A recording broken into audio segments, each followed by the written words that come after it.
Good evening, friends, Missoulians, compadres, comadres. This is the second presentation of the Western Montana Democratic Socialists of America Socialist Speakers Series. And we have a very germane subject tonight on social housing, and I think we all have a lot to learn from this. But first, let me thank MCAT, Montana Community Access Television, for being here. They are here as part of a media assistance grant, which has been graciously given to Western Montana DSA by MCAT, and we're very happy to have you here tonight. Thank you. That's Montana Community Access Television. I'm going to go over the format a little bit, and then I'll introduce our speakers. But first, if you like what you hear and you find it germane and interesting, we'd love to have you on our email list. And even more, if you'd like to become a member, we welcome new members. Our series is free and open to the public, but if you're able to make a donation, we would certainly happily accept that. Tonight, we're going to start with a 5-minute video, which was made about 5 years ago by now Mayor Zohran Mamdani of New York regarding social housing in Vienna. Following that, we're going to have 3 speakers and then a 30-minute question and answer period. Our first speaker will be Simon, who is currently on the left. He arrived here from Minnesota into Missoula in 2014 and immediately became active in the climate justice movement to urge the University of Montana to divest itself from the fossil fuel industry. In 2022, he helped to found the Missoula Tenants Union, which works to provide dignified housing for all and affordable housing for all. Next, we'll have David Quattrocchi, otherwise affectionately known as DQ. He has been an activist for social justice for the last 10 years. He became active after seeing the adverse effects of poverty on various family members, affecting their length of life and mental health. He is with the Unhoused Neighbors Union, which is a social justice organization that works with the homeless and works for justice for homeless people and those in poverty. The Unhoused Neighbors Union fights fascism of the current government, which has caused a loss of hundreds of thousands of housing units over the last 50 years. He works alongside his unhoused neighbors. He has been active in helping renters gain better conditions, in helping unhoused activists regain housing, and as well has helped train new activists. And his organization is affiliated with at least a dozen other organizations across Western USA. One of these is WRAP, which I won't be able to remember. Hold on. Western Regional Advocacy Program. So let me have you welcome our 3 panel members, and then, oh, I'm sorry, Mark. Mark has a very special position tonight. We lost one of our panelists to a severe ankle sprain, and Mark has graciously agreed to fill in.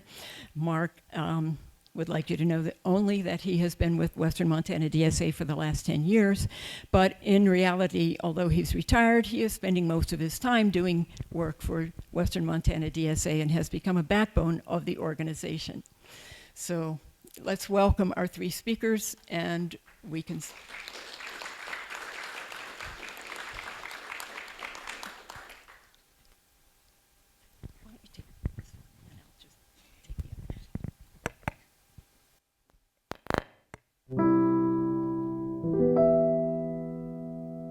American housing is in crisis. Right now, up to 12 million Americans are behind an average of $5,800 on rent and risk eviction. With eviction moratoriums soon to expire, we're facing an unprecedented wave of evictions and foreclosures that will crash straight into millions of struggling families across the country. But the truth is, this crisis didn't begin with the pandemic. In fact, housing has been in crisis for a very long time. Even before the pandemic, in places like New York or Los Angeles or San Francisco, median rents for even one-bedroom apartments could approach $2,500 a month or more. About a third of people in Los Angeles spend a majority of their income on housing. In New York City, about 20% of all renters pay most of their income to their landlord. And in my district, Astoria, about a quarter of residents have to spend most of their paycheck on rent. And the crisis isn't just in big cities. In 95% of all US counties, workers making the minimum don't make enough to afford a one-bedroom rental on their own. The Harvard Center for Housing Studies warns of a new normal for housing in the United States, in which nearly half of all renter households spend almost a third of their income on rent. That's why even before the fallout from the coronavirus started to hit, more than 500,000 Americans nationwide were already homeless, millions more on the brink of losing their housing, and countless families struggling every month to make ends meet. At the root of all of this suffering is the fact that in this country, housing is treated as a commodity, not a right. It's a consumer product, just like clothes or cars, that private businesses can sell on the market to make a profit. And if someone isn't able to pay, either because their landlord raised their rent or because they can't work for one reason or another, they're not able to stay in their homes. If they're lucky, they can live with friends or family, or maybe in transitional housing for a bit. But for a lot of people, they have nowhere else to go, and they end up sleeping on the streets. In December 2019, the number of people sleeping in homeless shelters in New York reached 19,000 people, an all-time high. 100,000 New York City students are homeless. That's more than 10% of the entire student population. Why do so many people end up homeless? It's not because there aren't enough homes to go around. There are plenty of empty homes. No, it's because housing people is not the primary goal of developers or landlords. Their goal, simply put, is to make a profit. And it's much more profitable to build luxury apartments for the rich than decent homes for the poor. This gives us a big shortage of homes for ordinary working people. For every 100 households that are extremely low income, there are only 36 affordable and available homes. As a result, we have plenty of housing for the rich, but poor and working class people don't have nearly enough on the market. So we have people scrounging to make ends meet or sleeping on the streets right below luxury condos and uninhabited apartments. This is a terrible way to organize a housing market. It might be profitable for landlords and developers, but it's not efficient or beneficial for the rest of society. In fact, housing doesn't have to be seen as a market at all. In other countries, housing is considered a fundamental right, like education or healthcare. That means the government goes to significant lengths to guarantee everyone has a home, and the market plays a much smaller role in the construction and distribution of housing. So let's hop across the pond and about 100 years back in time to take a look at just one example of how an alternative housing model got started in beautiful red Vienna. At the end of the First World War, the Austro-Hungarian Empire collapsed, leaving behind a number of successor states, including modern-day Austria, home to the former imperial capital of Vienna, the fifth largest city in the world. Despite being the seat of an empire, the chaos of the war and decades of neglect had left the working class of Vienna in desperate circumstances. Inflation was rampant, jobs were scarce, social services were non-existent, and hundreds of thousands of people were crammed into decaying tenements where overcrowding, disease, and violence were rampant. So it's no surprise that in 1919, at the first elections ever held in Austria where all adult citizens could vote, the Social Democratic Party swept into power at the municipal level on the promise of dramatic social and economic reform. And they delivered. The new government of Vienna implemented a huge range of services, including public health care and public child care. They built high-quality hospitals, schools, and recreational facilities. But their crowning achievement was an ambitious program of social housing, what Americans call public housing, that began in 1923 and saw 60,000 new apartments constructed in the first year of its existence, built by the government and financed by taxes on the rich. But these weren't the kinds of apartments you might picture when you think of public housing in the United States. Drab high-rises plagued by chronic neglect and underinvestment. Residents could enjoy leafy courtyards, wide-open spaces, and plenty of natural light. They had shared laundries, state-of-the-art kitchens, food co-ops, bathhouses, pharmacies, lecture halls, schools, and swimming pools. These apartments were designed to be both beautiful to look at and beautiful to live in, fostering a sense of shared community among the people who lived there. And the best part was that because the city didn't have to worry about making a profit, just about paying off their maintenance costs, these homes were both much nicer and much cheaper than what workers had previously known. In 1926, the average rent in Viennese social housing was about just 4% of a monthly wage. The first 15 years after Austrian independence saw its capital transform from a symbol of urban blight into a beacon of socialist governance. It became known as Red Vienna, after the official color of the socialists who had pioneered these changes. And even though Red Vienna fell in 1934 when the country was seized by fascists, who did what they could to roll back social housing, that commitment to good, cheap housing remained after the Second World War. Today, an astonishing 62% of all city residents live in social housing, with the average monthly rent falling somewhere between $400 and $600 a month, with subsidies for lower-income tenants. That is a fraction of what people in America pay. Unlike in the United States, where public housing is treated as a worst-case way to house the very poor, Vienna's social housing residents are extremely diverse. Everyone except the top fifth of the population is eligible to live in social housing. This means there's broad appeal across many segments of society, which creates the foundation for its political popularity. That is how the majority of people in Vienna enjoy something that's considered almost utopian here in New York. Affordable housing that isn't just cheap, but desirable. Housing that isn't just four walls and a roof, but a real home, with a sense of stability, safety, and community built in. Now, of course, this is only one example of an alternative framework for housing, and Vienna has not fully removed housing from the domain of the market. Residents still pay part of their earnings in rent to cover operational costs, and a sizable chunk of the population lives in private housing. But it's an actually existing alternative that shows us what a step toward a better world could look like. If we want to end the housing crisis, the solution has to be moving toward the full decommodification of housing. In other words, moving away from the status quo, in which most people access housing by purchasing it on the market, and toward a future where we guarantee high-quality housing to all as a human right. So how can we do it? We can start by making sure people who access housing on the private market have ironclad protections against abuse and exploitation. But to go further, toward the Vienna model, we'll have to go beyond the market. We can establish community land trusts to gradually buy up housing on the private market and convert it to community ownership. We can give tenants a right of first refusal to buy out their landlords when buildings go up for sale. And we can fully commit to a new era of social housing, ending subsidies for luxury housing development and using our wealth to build beautiful, high-quality social housing projects that offer good homes and strong communities to everyone. We won't decommodify housing overnight, but we know what we have to do, and we have history to guide us. And we know how we'll get there, through a movement of the multiracial working class organizing for the better world we know is possible.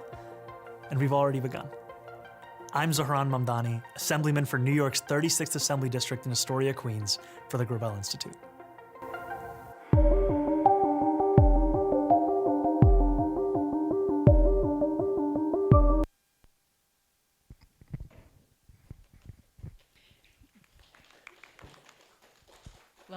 A lot to think about.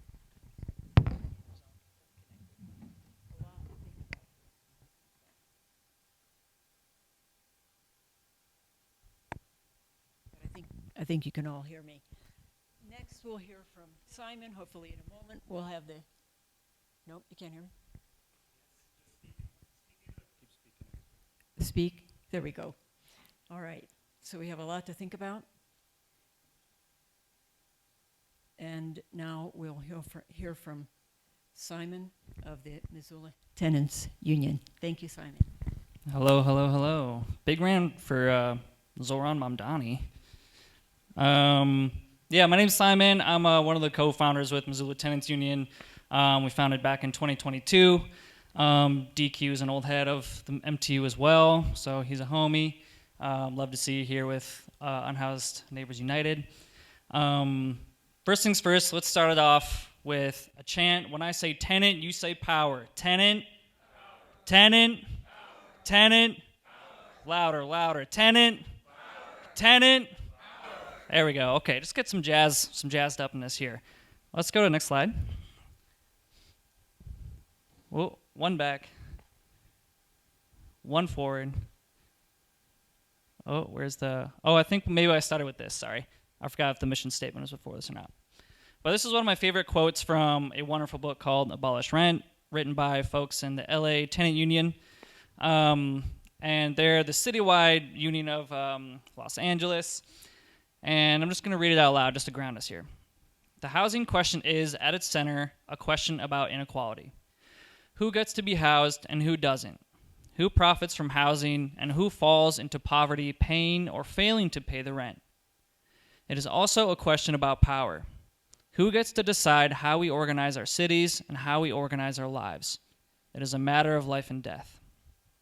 Let's go next slide. And I'll just read off our mission statement here.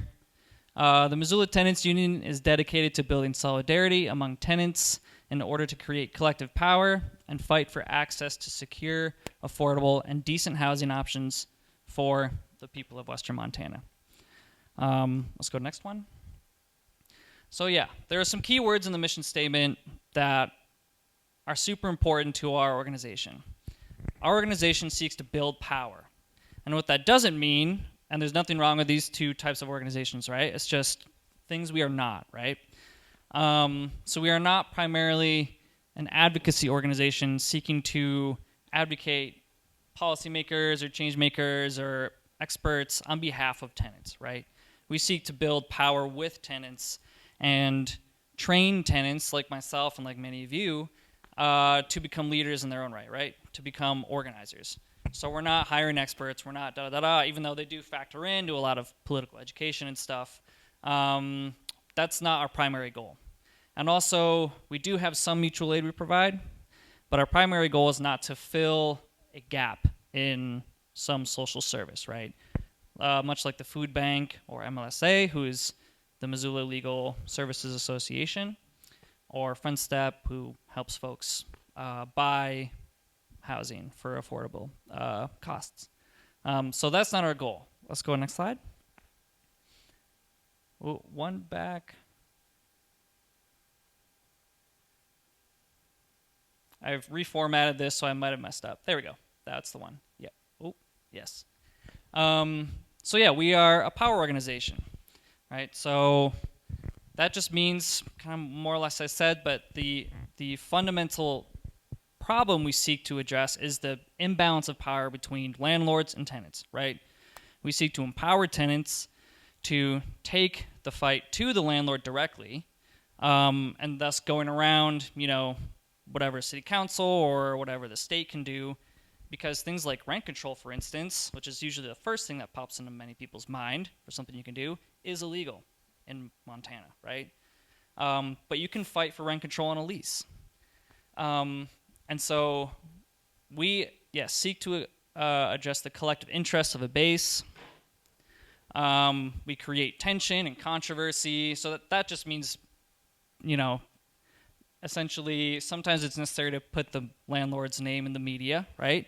It is sometimes necessary to get the public support of a public representative. And also we organize money. That's a really important one. Without it, we'd be broke, and without it, it'd be really hard to pay for trainings, to send people to other cities, to consort with other unions. It'd be really hard to provide support in the event of a rent strike, for instance. And I just love this little definition of power. It's neutral, right?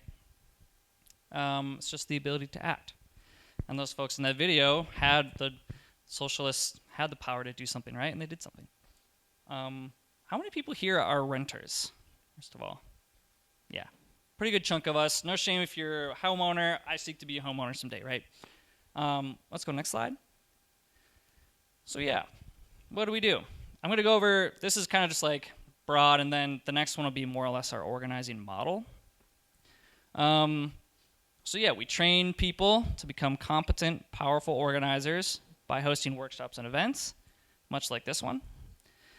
We build a base of tenants to fight for policy changes. This one is off and on for us, and that's kind of what I was talking about, the advocacy organization.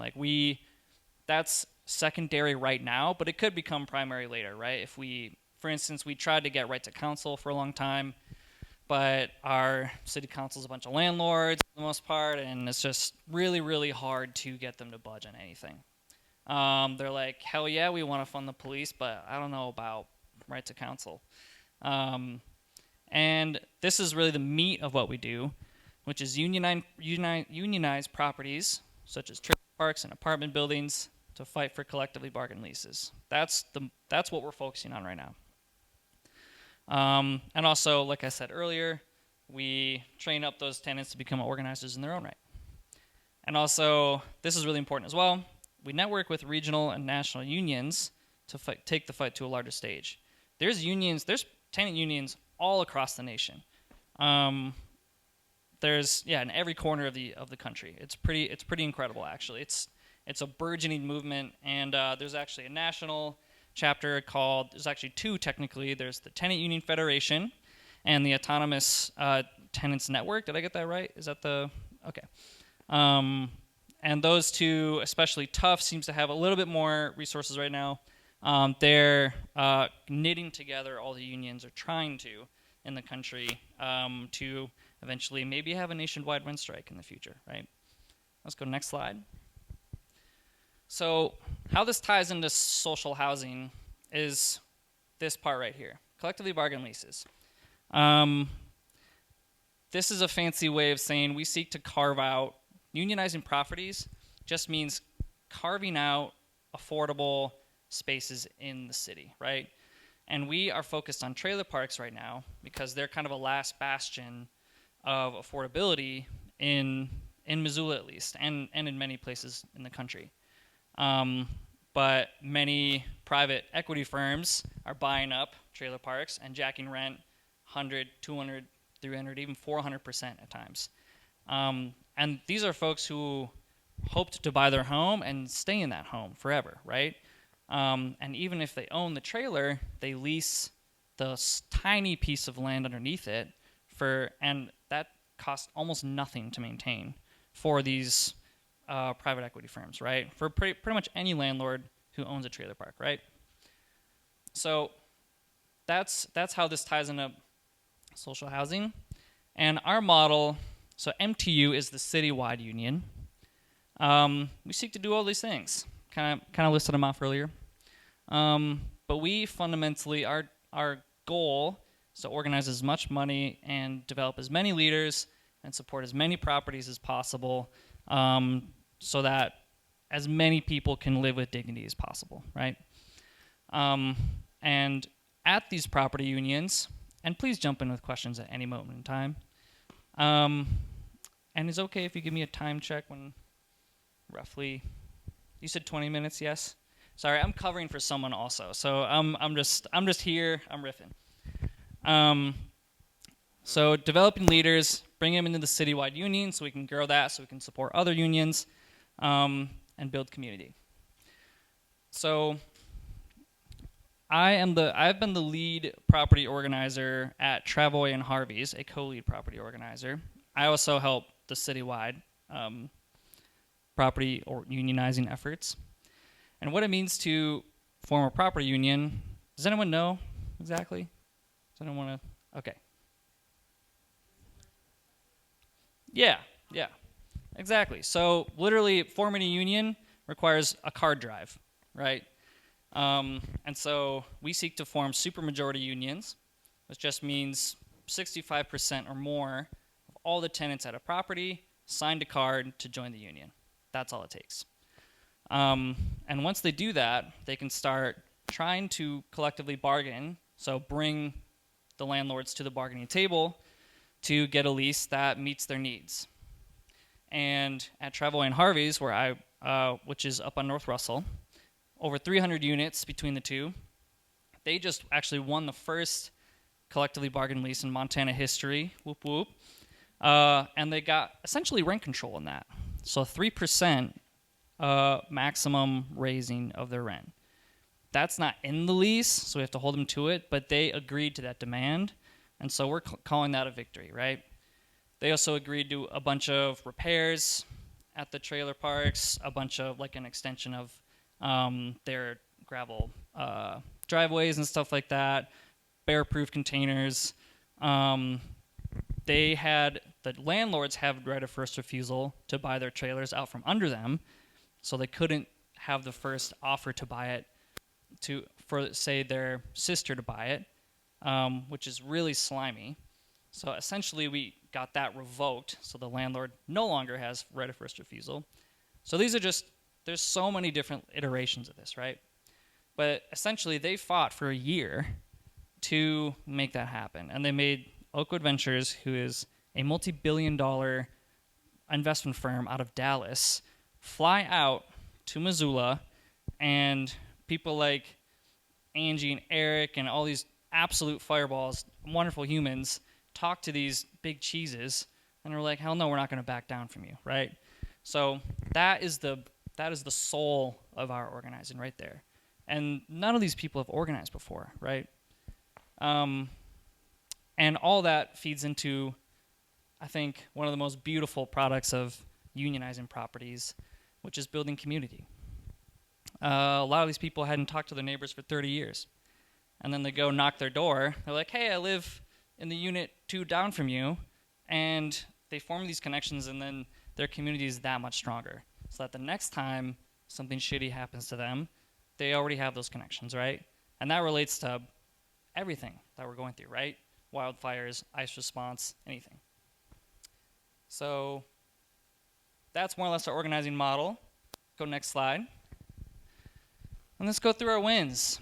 So this is at the union launch of Travoy, which was our first property, and Harvey's was quickly after.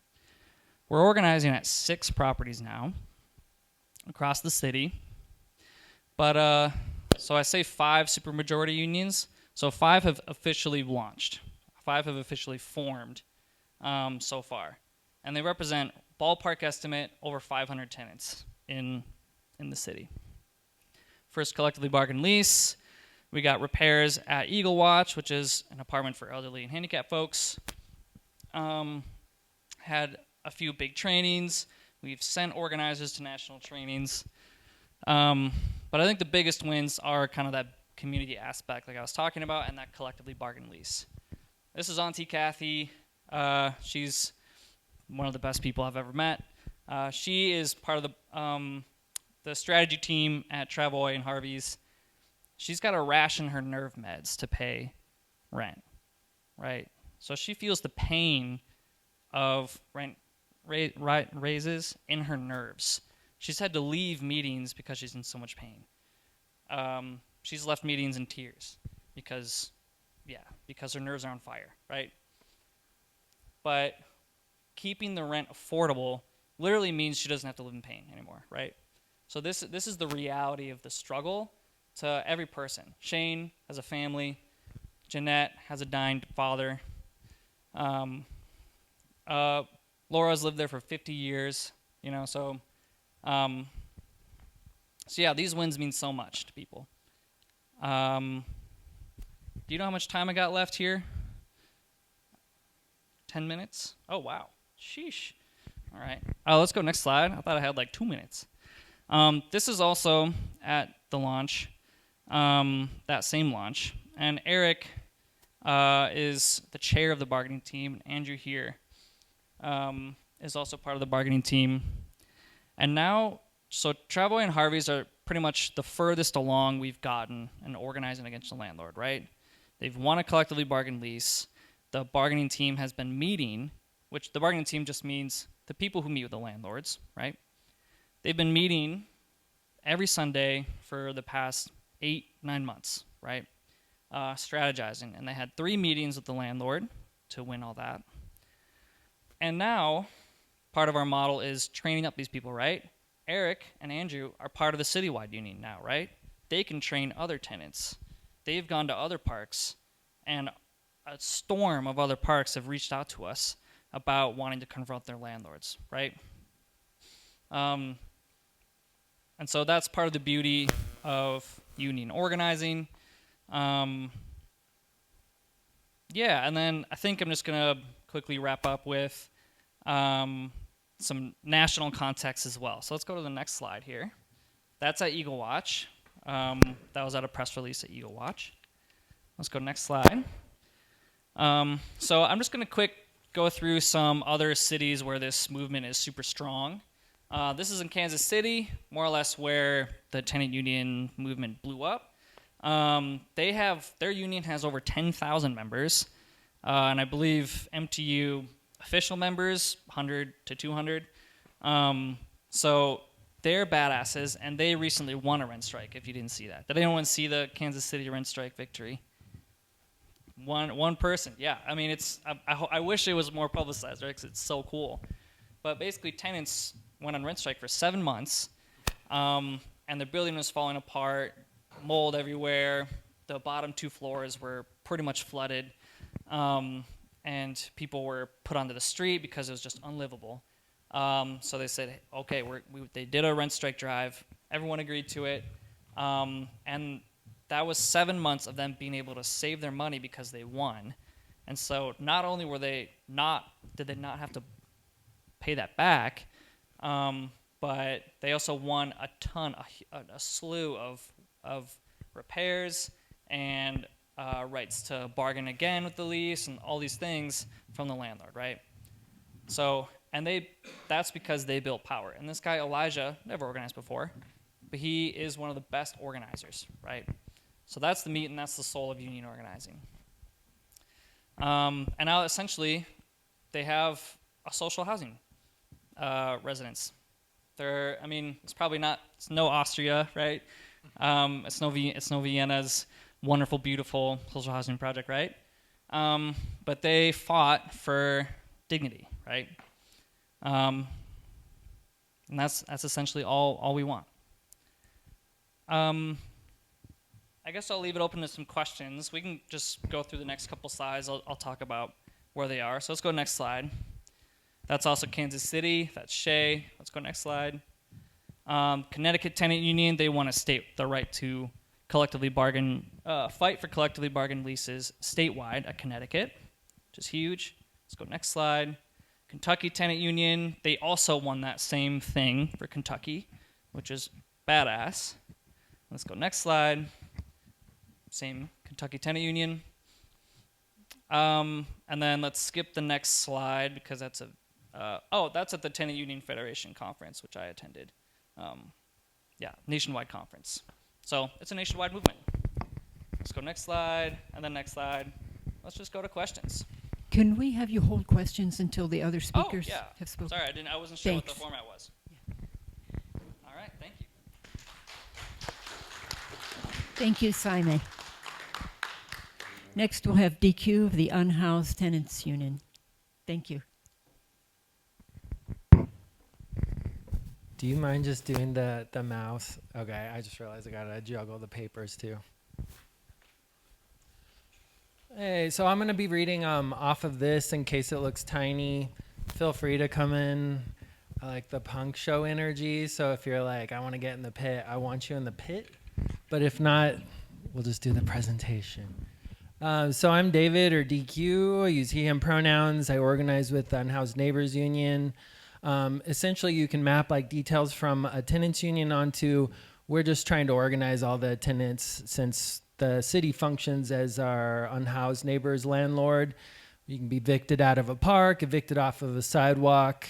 So if we can't get people into meetings, we do our best to do outreach. So any work that we do is always based on what we're hearing from people on the front lines being criminalized. So today, I have an acronym cheat sheet too. There's a bunch of acronyms that are going to come up. I'll do my best to unpack.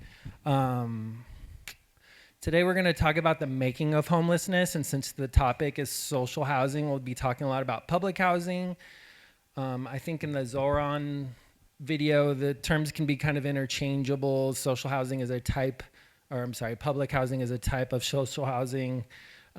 It's just when we hold the government to actually doing what we need them to do with our tax money. Public housing, pretty simple.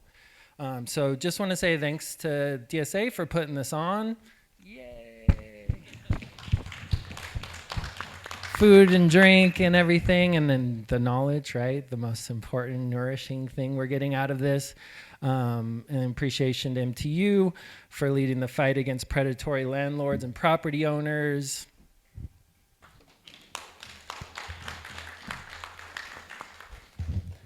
And hopefully you save the biggest applause for yourselves for attending, for supporting local fight back work, and staying involved yourself. Good night. No, okay. So this, we worked with our coalition, which is RAP. You heard in the intro, the Western Regional Advocacy Project. This is our coalition space that encompasses Missoula's Unhoused Neighbors Union plus 11 other groups down the West Coast. You might have heard of this. The district of 9th District Court of Appeals, we're in that. All the groups organized in that district. So when we talk about homelessness, we usually start with what we can see, like tents, shelters, people sleeping outside. But those are the visible consequences, not the cause. Tonight, we'll step back and ask a different question. How did we get here? Why are there hundreds of thousands of people living on the street? And like our buddy Sauron said, so many empty houses, right? We see them, the snow doesn't get shoveled. It's kind of like the Airbnb identifier, right? Like, no one's living there right now. Drawing on research project, this one entitled The Making of Homelessness, How the U.S. Policy Turned Poverty into a Permanent Condition, which we worked with the UC Berkeley Law School, Seattle University Law School, and then all the RAP groups, including ours, to develop this research project and this slideshow. We'll look at how decades of federal policy transformed housing from a public responsibility into a market commodity, why homelessness is a predictable outcome of those choices, and why the solutions we're often offered, usually like more market rate supply of housing, scattered affordable units, like we're gonna make 2% affordable units in this giant high rise, or tougher enforcement by law enforcement, the cops, or code enforcement, which works under the city as well. All those things can't solve a crisis that they weren't designed to address. So we'll bring that history back to Missoula by the end of it, if I do this as deftly as planned, and ask what our community can do differently. So the idea is you're gonna be walking out of here like, I'm ready to fucking fight back, and now I know how. Okay, so that first slide, we're good. The overview. So this research tracks the impacts of previous federal policy and funding decisions creating an exploding homelessness in America. We're gonna start about 15 years ago in what's now considered the Reagan Revolution. Boo, we can boo at these things. Which had HUD and USDA cuts. Sounds familiar, right? The big fascist bill is currently carving up our ability to get health care, to get food, to get housing. Welfare reform, SSI, that's Social Security. Okay, here come the acronyms. Actually, I'll just leave this up here. I'm gonna get sidetracked and tend to overtalk anyway.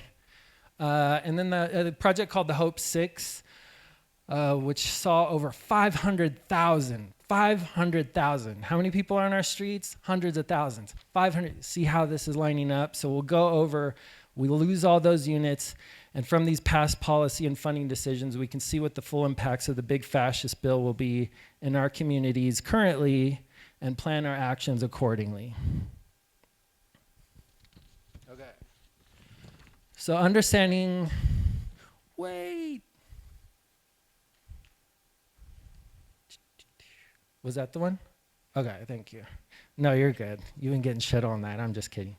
1980s, federal disinvestment and the roots of homelessness. So the 1980s can be characterized by what was called Reaganomics for those of us who were born after the 80s.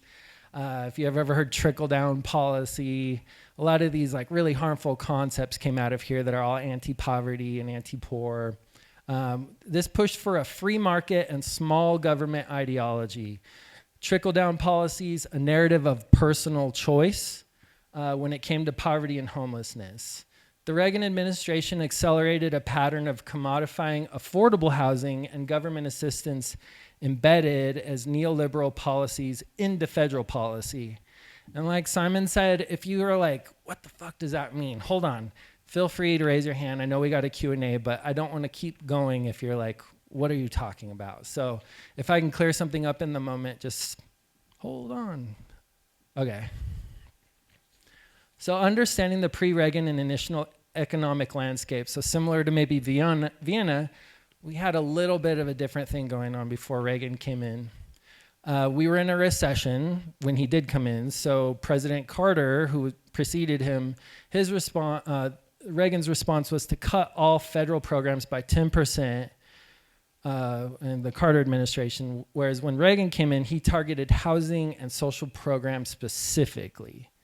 So prior to the 80s, roughly 1965 to 81, improvements in living standards for low-income people was driven by government assistance programs. That means that they were using our taxes to do what we needed them to do heretofore. Rather than the market conditions that Reagan had us slide towards, we're still on that path today. Demand for affordable units by the 1980s far outweighed supply as production was drastically cut on affordable units, right? We got plenty of Airbnbs now.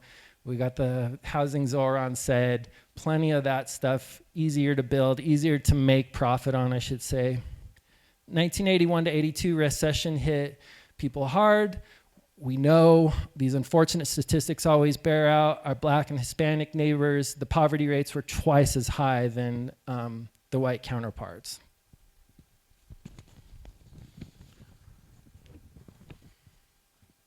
Next, please. So transforming how homelessness is understood.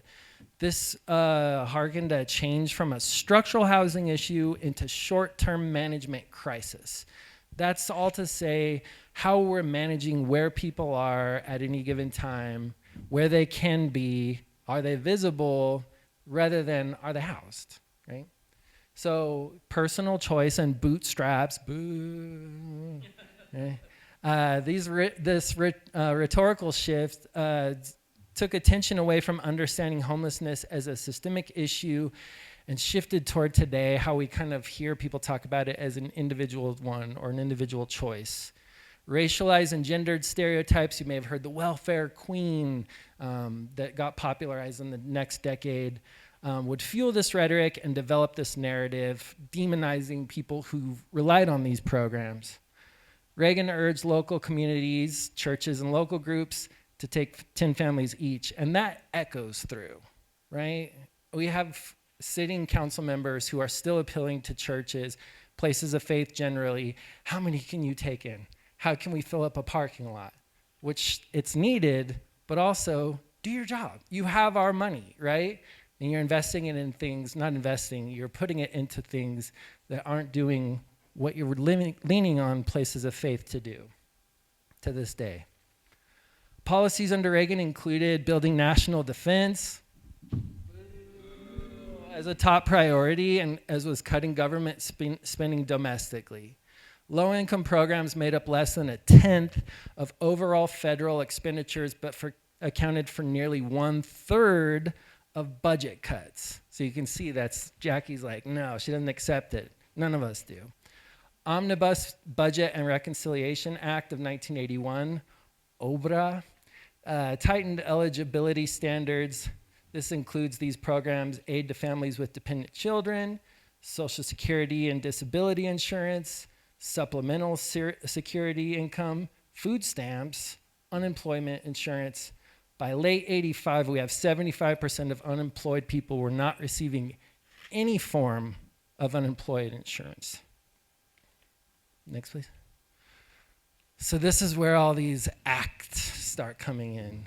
The 1985 Graham-Redmond-Hollings Deficit Reduction Act, which rolls right off the tongue, halted construction on 265,000 pending housing units. Affordable housing units dropped by over 99% compared to 1979. Over 350,000 units to just about 2,300. Key factor in the 60% budget reduction for the U.S. Department on Housing and Urban Development, HUD. The disaster framework and stopgap measures included the 1983 Emergency Food and Shelter Program. First federal funding source came from the Federal Emergency Management Agency. You've heard of it, FEMA. Money distributed to states had a number of restrictions, like not being able to use the funds for shelter repair or to buy new appliances. Again, to this day, we will have the city hire out a task force, 6 figures, to do these things. And often the first thing they'll say is, we've got to bulk up behavioral health support, we've got to get the facilities up to code, right? They're sitting on brownfields, literally. Over 50 years of people saying, don't do it. We just need this to be, in the shape it's in. We'll deal with it later, I guess. 1987, you may have heard of the McKinney-Vento Act. This provided grants primarily for services and operating costs. It moved people through shelters and not out of homelessness. So the picture we're starting to paint here is, how can we manage it? For people, this was like a big aha moment to me. Maybe it's clear to you, but homelessness is a condition that people live in. Some people do. It's a homelessness industry for everyone making a buck off of it and keeping it going to keep all the industries and all the nonprofits who say, I'm going to work myself out of a job. Meanwhile, they've got the same old CEO structures and the whole beholden to this entity and that entity, and around we go. Next, please. Key takeaways from the 80s. Reagan's ushering in of neoliberal policies. That's all to say, just relying on market rate or market solutions, right? It'll all sort itself out. It concretized America functioning as a private enterprise for the exclusive profit of the ruling class. Rhetoric around personal choice and dependency was a political tactic to justify the incredible defunding of social problems. So it shifts that responsibility, right? It's not on us. Why aren't these people making good decisions, right? Why don't they just get a job? Meanwhile, everyone in his tent usually has 2 to 3 jobs and is sweating just as hard, maybe harder than you and I. The lack of sustaining and developing affordable housing units meant that as the population continued to face more economic hardship, while eligibility requirements widened, homelessness continued to grow.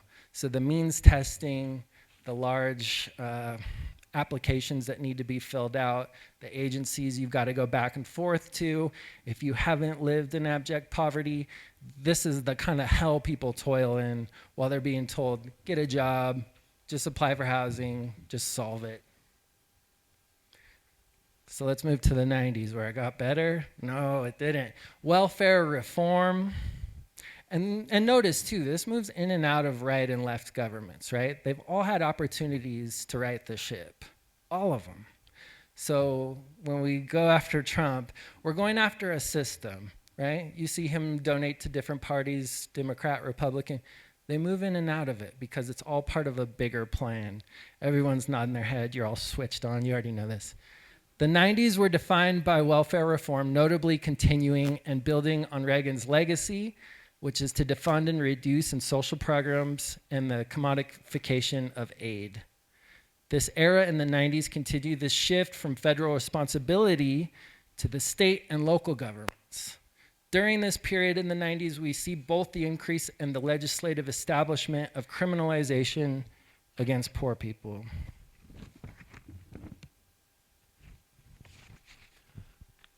All right, more acronyms. Personal Responsibility and Work Opportunity Reconciliation Act. Changes welfare forever. So this was introduced in 1996, peak Clinton years. Same year as the Welfare and Medicaid Reform Act and an accompanying report. Quote there, little doubt the current welfare system is a failure. So you see this framed, even in Missoula, it's not really working. The shelter is not really doing what it was meant to do. Who the hell's saying that, right? It's a bunch of people who are landlords, real estate execs.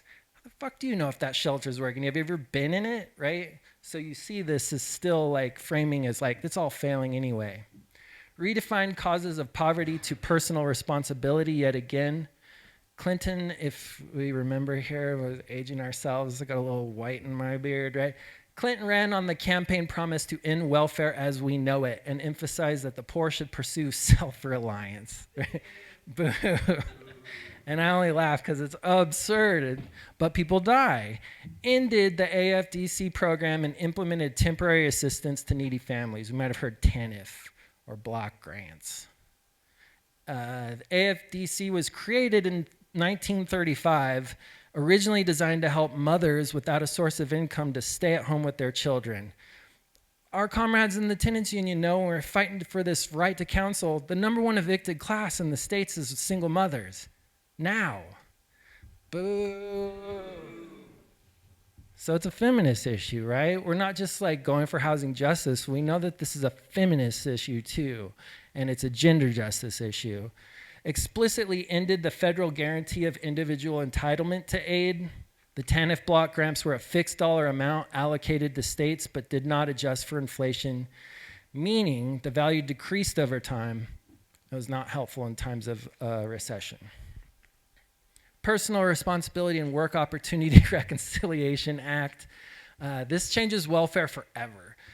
There are reductions in social programs. So states set the TANF benefit levels for below poverty line. And real quick, I put a sign-in sheet out there. If you want a copy of this report or these slides, I know you're like, what program and what is it? Just focus on what's getting defunded here, right? They're just like long, lengthy names so someone can get in there and be like, what I'm proposing is a personal responsibility and blah, blah, blah. Most important is like what's happening here. But there's a sheet out there if you want it sent to you. Just throw down your email or phone number. We'll send it to you. Caused the most severe cuts to food stamps to date, $27.7 billion. That was in the 90s. Families absorbed 2/3 of the cuts. Average loss of $435 annually. That's in the 90s. Shifts in eligibility for these programs. It required redetermination of eligibility of current recipients and tightened criteria for disabled children. 300,000 low-income children losing benefits by 2002 because of this.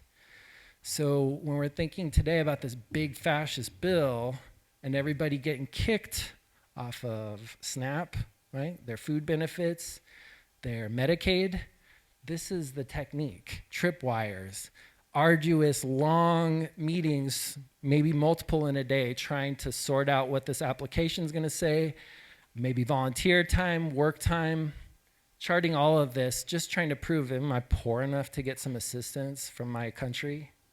Food stamps, non-disabled adult age 18 to 50 who aren't caring for children or working part-time, benefits limited to 3 months in their lifetime, right? You can't make this shit up. It's dystopic. Immigrants became an explicit exclusionary class. Who's heard this story before? A few of us. It's going on right now in case you were, right? It's all over the news. Many states opted out of providing benefits to immigrants who entered the country on or after August 22nd of 96. 40% of this program's net savings came from denying legal immigrants. Boo, boo, hiss, shame. Punitive measures further widens the housing gap. So we see this, those of us who work in or around what are the PSH, permanent supportive housing programs or subsidized programs. One strike and you're out rule. This established legal basis for evicting tenants of public housing using illegal drugs or engaging in criminal activities on or off the property. Well, guess what? If you're forced into a life through this system where you're battling every day to meet your basic needs, right? You're gonna start like, put any animal in that situation, not just humans, where it's like there's one piece of food in the room, right? You're gonna end up fighting each other and doing things that you didn't think you would do. So to criminalize people who are still stuck and mired in addiction and coming out of lifestyles where they were trying to meet their basic needs and then penalizing them once they get into housing, right? This still goes on to this day. Later included the mere suspicion and the association to be enough basis for eviction, resulted in entire households being evicted. Note that there's no data collection on individuals evicted due to the one-strike policy. Again, we see this with our comrades in the tenants union. We are fighting for the tenants' right to counsel. Where's all the data of all the evictions, right? There's no comprehensive data because they don't want to face these problems. Meanwhile, we got data on every other thing. Congress incentivized public housing authorities, or PHA, to cooperate by tying the policies to funding. Public housing authorities denied occupancy to applicants with any drug-related eviction from public housing within 3 years. 6 months after the one strike policy, PHAs denied almost 20,000 applicants. That's a 200% increase from previous 6 months. Turns out there's going to be some people forced out in the streets, right? 200% increase. Note that there's no data collection on individuals evicted. I guess I just said the same thing. All right, key takeaways. And notice the graphic, right? Killer graphics. We have to understand there's no baby born in a hospital where you, oh, this one looks homeless. I think they'll be on the street for the rest of their life, right? We're not born this way. These are systems that produce these conditions. Welfare reform in the 90s eroded the social security net people relied on for food, housing, and general assistance. Families, disabled communities, immigrants, sounds familiar, right, were hit particularly hard where they were forced into time limits and sanctions when accessing aid, further pushing them into hardship and poverty. Criminalization during this period in the form of the one strike policy resulted in mass evictions. I'm going to save us some time. Can we go to the next one? Hope 6. Boo, hiss. If you don't know this program, hopefully you take away a little bit of knowledge here. And then when you're doing the good work of talking to people in your circles and your groups, you can point to stuff like this and be like, I know why people are on the streets. Let's stop criminalizing them.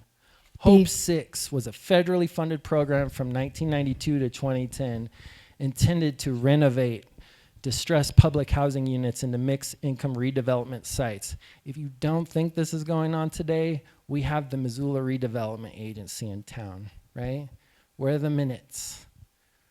Where do the decisions get made? Where do they post this stuff?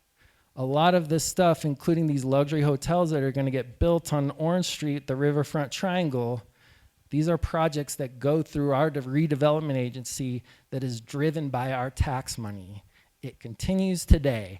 And that, the mayor said in a campaign trail, crowning achievement going into this next 2-year reign of hers. A luxury hotel. I didn't say anything. The initiative, which evolved over time, was an assertion of neoliberalism dominating the public housing landscape by shifting towards public-private partnerships, right? We're sloughing off government responsibility onto any nonprofit that grovels for the money. That's what that is. Hi, 4 minutes? Okay, let's blaze. Devastation hidden behind a guise of compassion. Revitalizing sites were primarily driven by private investor interest. So the PHAs now have to submit specific development plans on how a proposal would support federal policy goals like eliminating poverty in the neighborhood. Right? We did public engagement. We figured out what the impacts would be. How do we get such favorable feedback? We excluded poor communities from ever knowing these meetings ever happen. That still goes down too, right? You ever been invited to an engagement in session that happened at 11 a.m. on a work day? I have a ton of times, and I went to work because I can't make those meetings. Demolition-driven revitalization from the mid-90s through 2021, over 500,000 total public units destroyed. Boo. Rise of mixed income policies, theoretical belief that if I had a unit with tenants of varying income, it would be beneficial to provide residents with role models, create revenue for the public housing authorities, and combat the culture of poverty. Let's go to the next one. I think you guys get Hope 6. Again, I can send this, but let's try to land the plane. The 2000s, false hope for a new era of homeless policy, building off eras of defunding social programs and decentralization of the money, basically the government sloughing off to the public-private partnership. Economic hardship became increasingly easier to fall deeper in as the housing costs reached new levels amidst underemployment and widespread poverty. Next, please. Okay. Federal government gave billions of dollars in bailouts to banks. Remember that during the housing crisis, corporate interests to fix the problems. These industries' greed created regarding housing. The Making Home Affordable program, that was another one. Again, I can send these to you. Let's try to get through. Another one called Hearth, which expanded on that McKinney-Vento Act, consolidated supported housing, shelter plus care, and SRO, or single room occupancy, into a single continuum of care program. So now the government cannot basically watch everything from one control room, right? Manage poor people. Point in time counts, we still do those today. We go out one day out of the year and count everybody on the street who's saying, count me, I want to be counted, right? Everyone's just out there hoping to be caught in this census. No, they're just created oftentimes on the order of about a third of the people who are out there. Next, please. Key takeaways: across more than 4 decades of government policy and practice towards austerity and neoliberalism with free market solutions, increased the militarization and oppressive policing, homelessness, poverty, and oppression implode across the country. All right, can we go to the next one? Okay.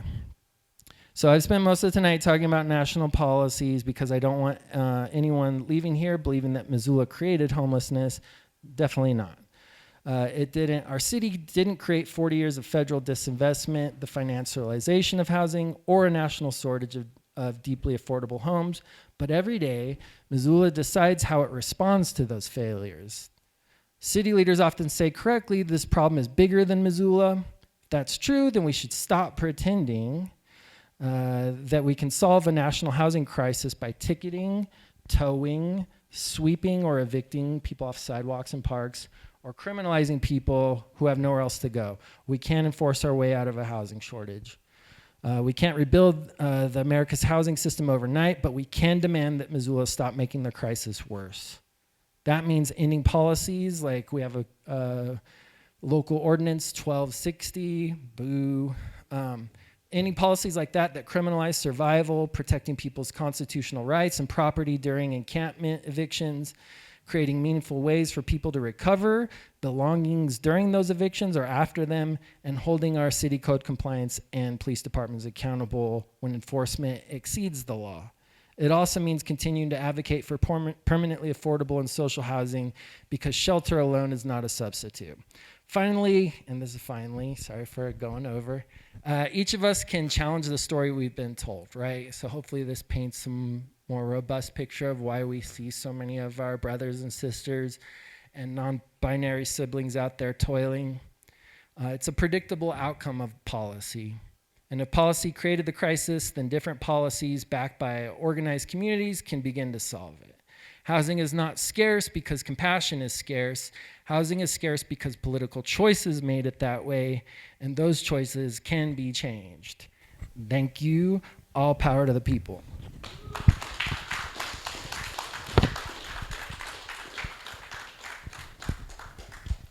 Thank you, David. Mark is going to speak about social housing in general and Missoula in particular, yes.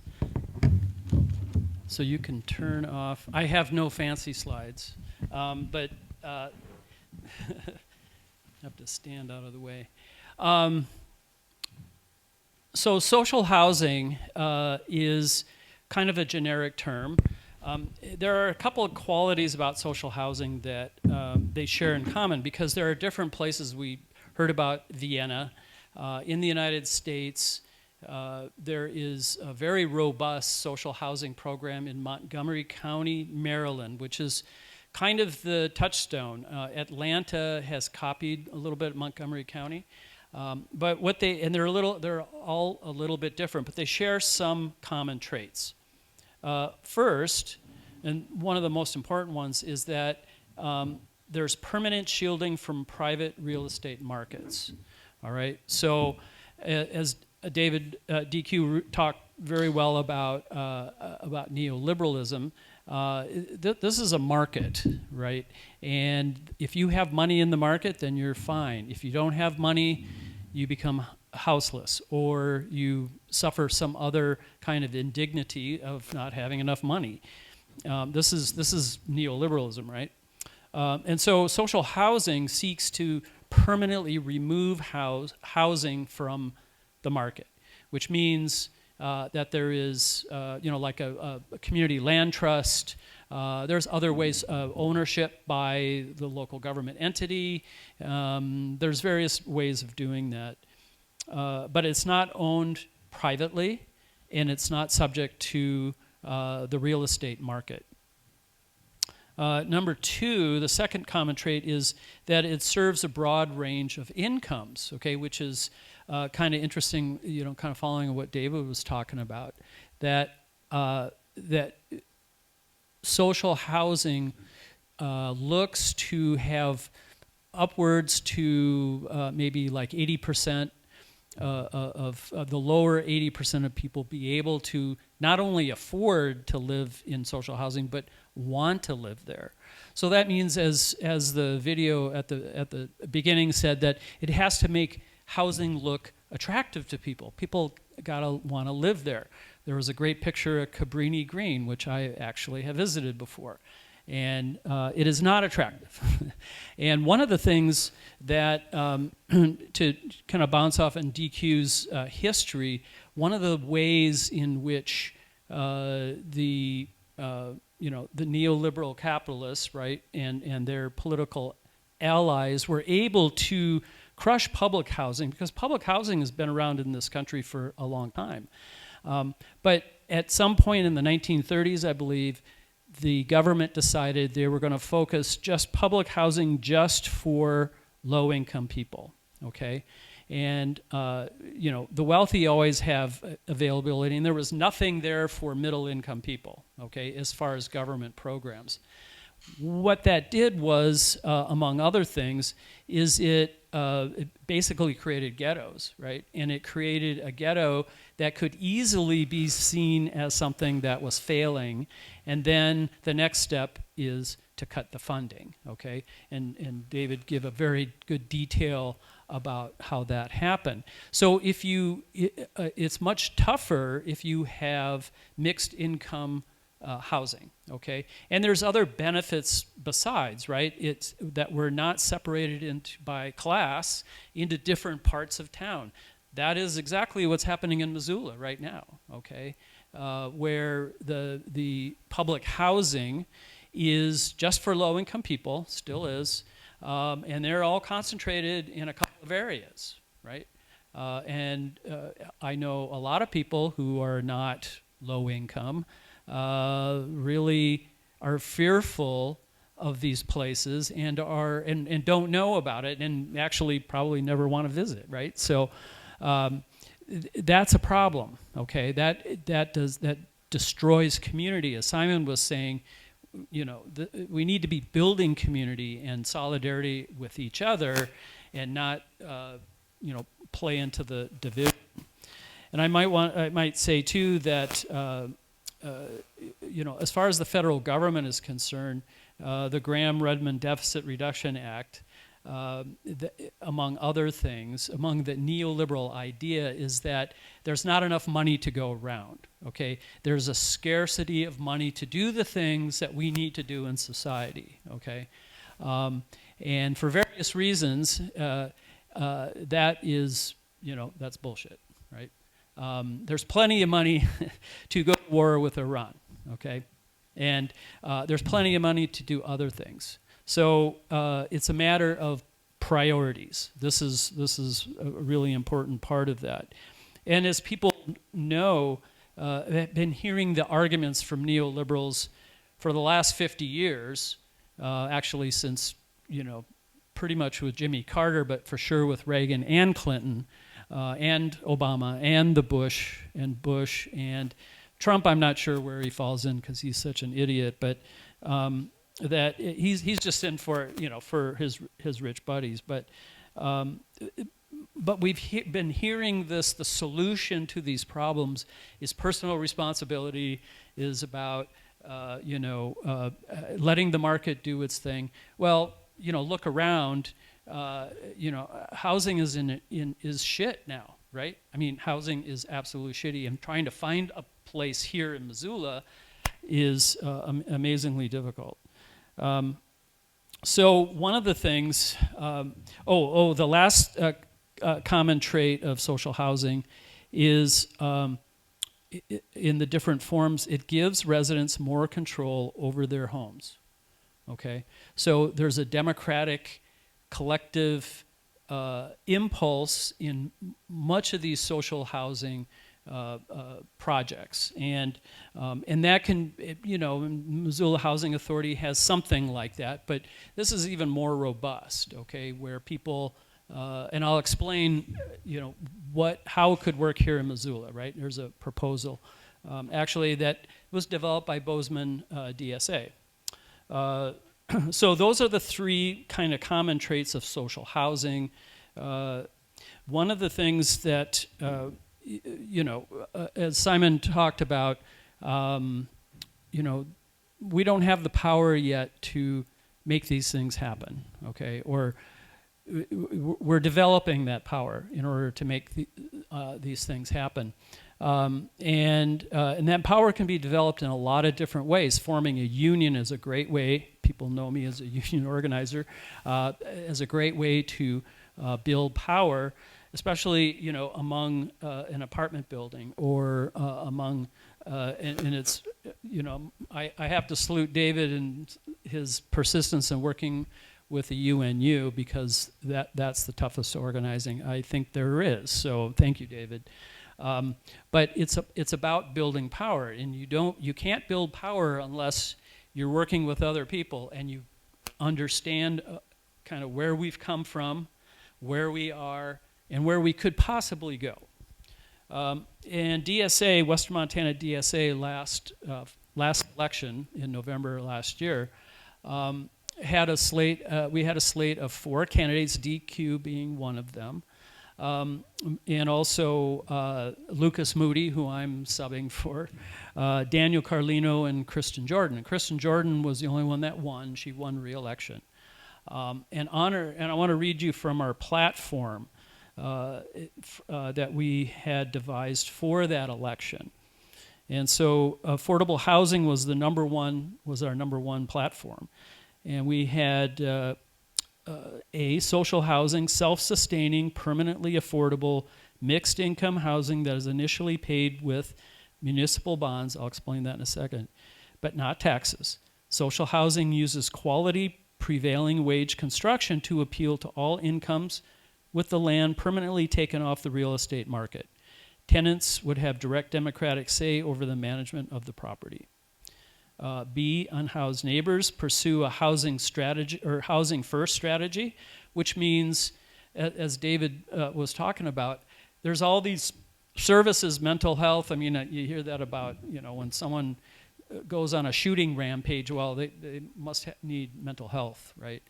Instead of really looking at the foundation of the problem. But housing first means put people into housing first, then deal with the issues, right? Because we all need housing. Housing is actually a human right, and which is not recognized broadly in our society. And absolutely no criminalization for being houseless. Tenants' rights, we advocated for the right for counsel for all tenants facing eviction, restrict rental application fees, work with the Missoula Tenants Union to further expand the rights of tenants and lower costs of renting. And the last part of that platform was regulate vacation rentals of owners of multiple rental properties, enforce registration regulations, categorize as businesses, pursue a local vacancy tax. So those were some of the things, some of the ideas that we had that that our slate of candidates were running on. Now I want to explain a little bit about how it may be possible to actually build affordable social housing here in Missoula, and this is one way to do it. But first of all, we have to. Could you try again? Is that mine? Oh, I hit the wrong button. That was. Yeah, I know. Big brother. So one of the things, I mean, before these ideas, can be implemented, we need to be developing our power, right? And running for the city council is just one way of doing that. So the Bozeman DSA folks had done a lot of research into this, and especially with Montgomery County, Maryland, which I was part of a group that was listening to a presentation from some of the leaders of that in Montgomery County and about how their program worked. And what Bozeman DSA sort of came up with was to do a couple of things. One, to meet all these criteria for social housing, but people go, well, how do you fund it, right? I mean, this sounds great. Where's the money coming from? Now, like I said, this money should be coming from the federal government, right? They print the money, right, for crying out loud. And this is where money comes from. There should be, that should be happening, but that's not going to happen anytime soon. So how can we do something locally? And they did their research, and they found that municipal bonds, okay, is a very possible way of funding things, okay, at least initially. And a municipal bond is essentially you buy, say I got some money, I want to buy a Missoula municipal bond, and I will spend, $1,000 or whatever, and lend it to, the project, and then be paid back over time with interest. Okay, that's basically what a municipal bond does. Government agencies can do this. Okay, almost every government agency can do this, and probably even some in Montana, even some non-governmental agencies could do this.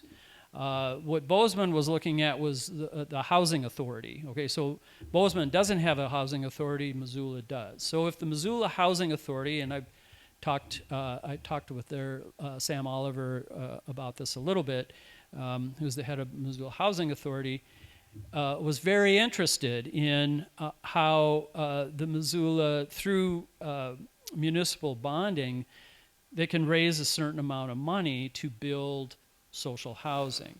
And how that would work, okay, was you raise the money, that's pretty straightforward through a municipal bond, and there would be, either a remodel or newly built. Usually in Montgomery County, it's mostly new buildings can be built.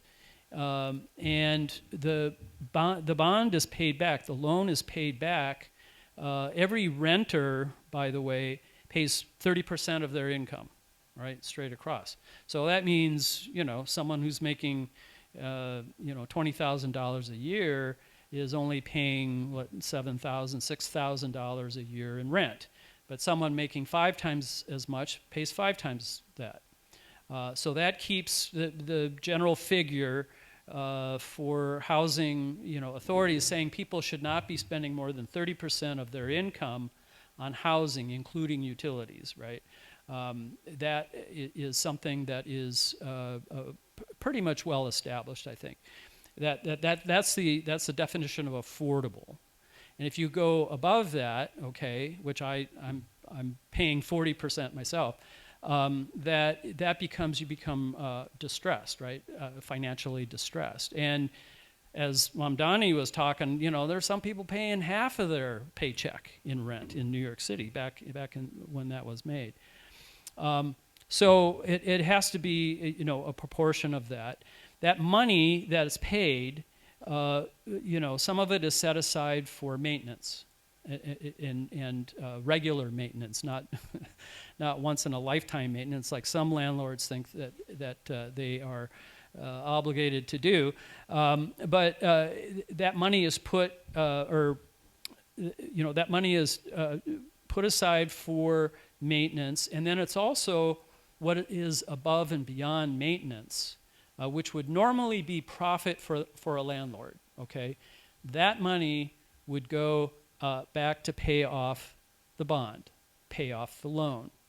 And when that loan is paid off, people still are paying rent.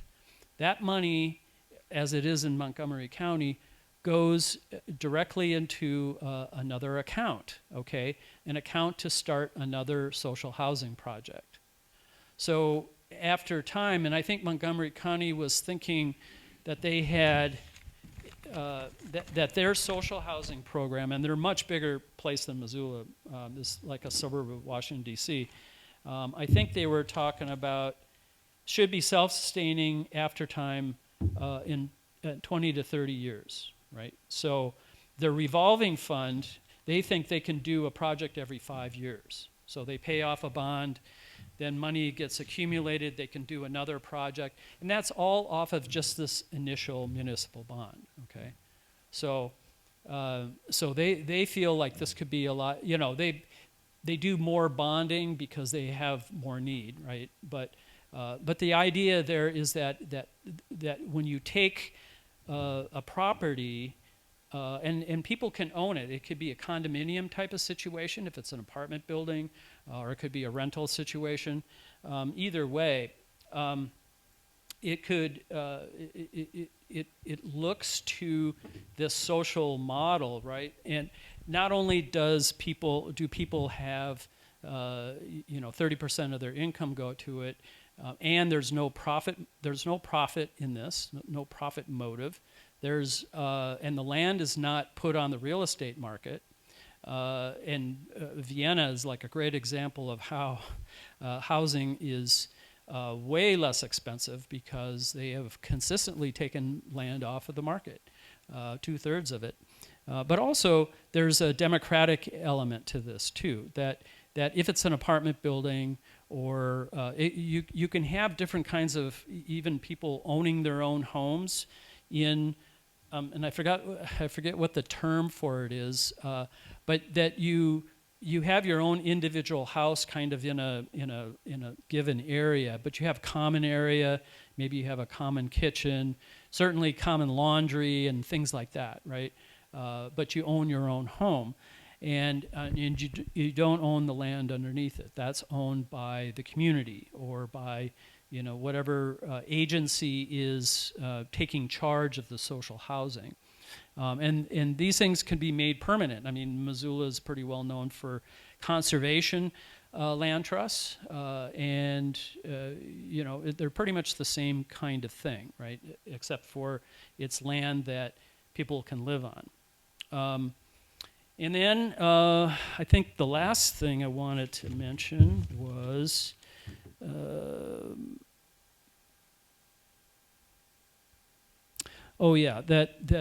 just wanted to re-emphasize that the social housing here in Missoula could happen if you had having a mixed income. Okay, so that it's attractive enough for anyone to want to live there, right? And why should poor people have to be stuck with terrible housing? And even some of the new housing here in Missoula that's been built, there's a lot of problems with it, and there's been some incidents and whatnot, and it really concentrates a lot of people who have got problems, okay, in one kind of location. So it tends to get a lot of police involvement. But again, all of this is, this is a possibility. We could do this here in Missoula, but we can't do it without having power. And one way we can build power is certainly by organizing ourselves into Tenants Union, in Missoula Tenants Union and Unhoused Neighbors Union.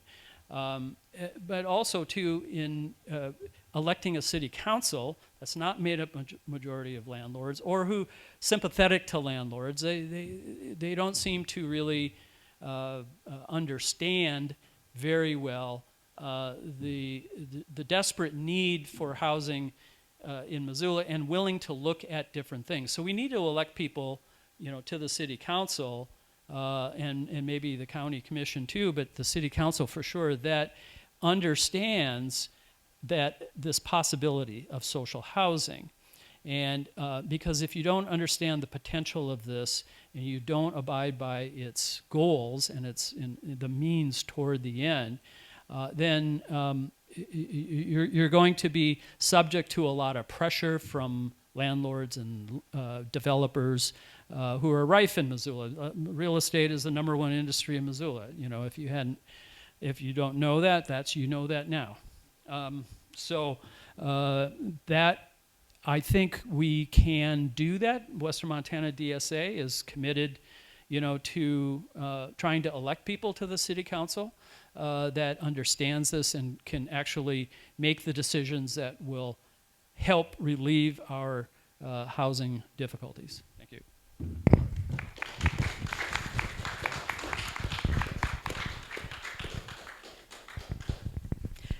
Thank you, Mark. We're now going to have questions and answers. If you have a question, please raise your hand and I'll come around with a microphone. Tony? This is less a question, an observation. We have expected about 40 people. We have about 20 people here. There's a lot of food out there. And because it was 101 degrees, I got some orange popsicles, which are melting away now. So please help yourself to those. And help yourself to any food you want to take home. Thank you. Thank you, panelists. This is a question for all of you. It seems like social housing is such an excellent idea. One of the questions is, how do we get there? Like, I think tenant unions are really terrific and completely necessary right now, but they still maintain the property relations between owners and tenants. Is there a way that any of you see to transition from tenants unions to actual genuine social housing that is municipally owned rather than privately owned?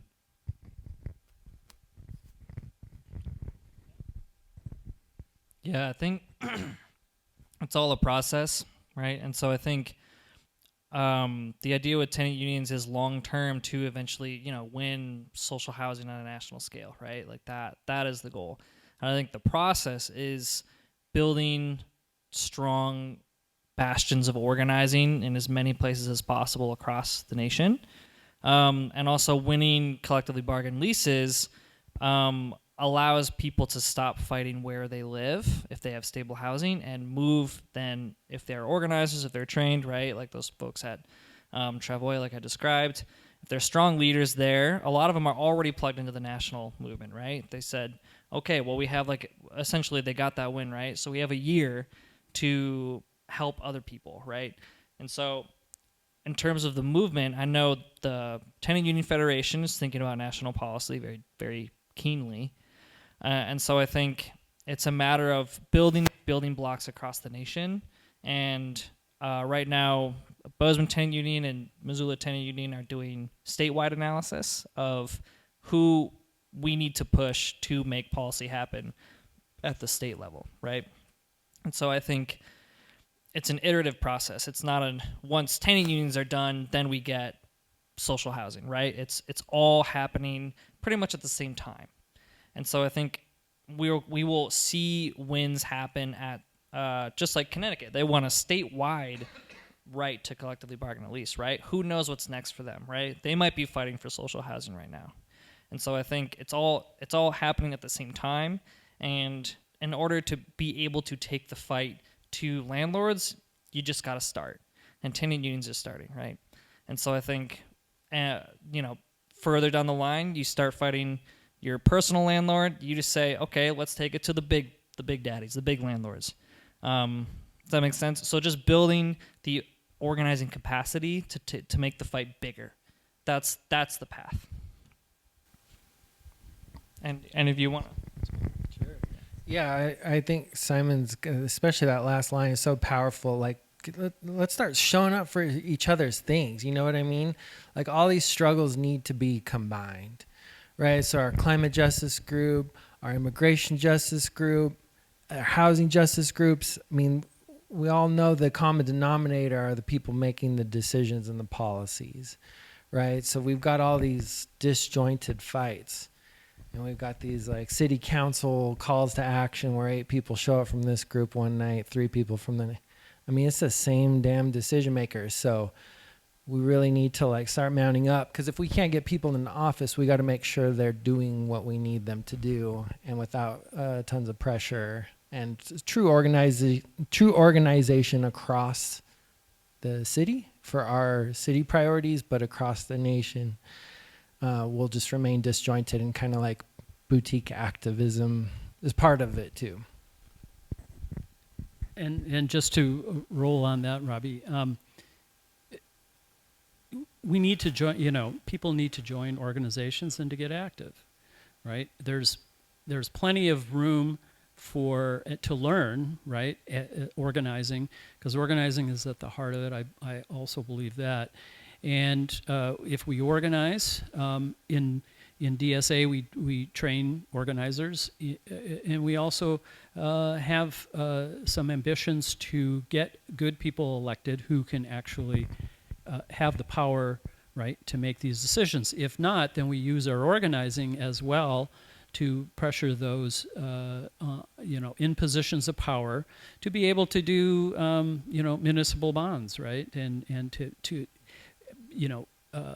build public support for a vision that's not just Band-Aids, because we see a lot of Band-Aids, we see a lot of not getting at the real source of the problem. And that is, the market is the problem with housing. And there's just no two ways around that. So getting involved with all of our groups, or some of our groups, or one of our groups, or some other group, that is absolutely essential. In addition, people need to organize and eat more food out there. By the way, the falafels are from Kamoon on Broadway, considered to be the best falafels in Montana.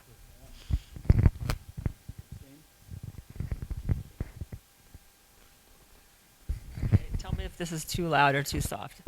Stand up. So what you're talking about, getting everyone, helping everyone at once, there's other areas where we don't have to talk to city government. And I would put it out there that municipal buildings are not always the best run. So the MOR last year came out with the main idea in Missoula is to build on existing properties, right? There's a lot of people that are threatened with losing their properties, like me. I'm a single mom, and I can't afford to do the maintenance on it. And I also have plans for building nice mixed income housing in the university district. You just do it between the owner and you start a 501c3, and then you don't have to, change the whole world to get a person a nice place to live. Yeah, it might be boutique activism, but in Missoula, it could work. Also, as far as like people paying 20 or 30% of their income when they only make $20,000, I mean, they're not going to have enough left to feed themselves, especially if it's a mom with kids. If you're a mom with even one kid, maybe two, it's cost at least $1,000 just to put food on the table. So I think if they have a lower income, they should pay less of a percentage, significantly. I think that's true, right? I mean, I think this could be accommodated. What social housing is about is really saying that housing is a human right. Everyone needs a house. Everyone deserves a house. There's no undeserving people of housing. I completely agree with that. Yep. And I think that it's, making it work, okay, is sometimes where the details come in. So I do think, though, that this is a systemic problem. This is not, an individual problem. So, social housing can address the systemic nature while actually creating affordable housing. I say don't be an enemy of the good for the saving of the perfect. Right. And also, like the plans I saw for that development that they're going to build here, did you guys see that multi-story that they approved? Like a 3-story apartment building for, I think it's for low-income housing. Because I was a Marine Corps spouse for so long, I lived in very crappy places. Most of you don't know, Marine bases are not that nice. So I and I grew all my children there, so I recognized, like, there's no parks there. There's no sidewalk going to anywhere else, like bus stops. From what I can tell, there's no trees whatsoever. Nowhere for anyone to play. No fencing to keep the little babies in. It's an inadequate housing for anyone. For, for a decent lifestyle. And they're probably going to spend billions on it, you know? So that's all my input for that topic.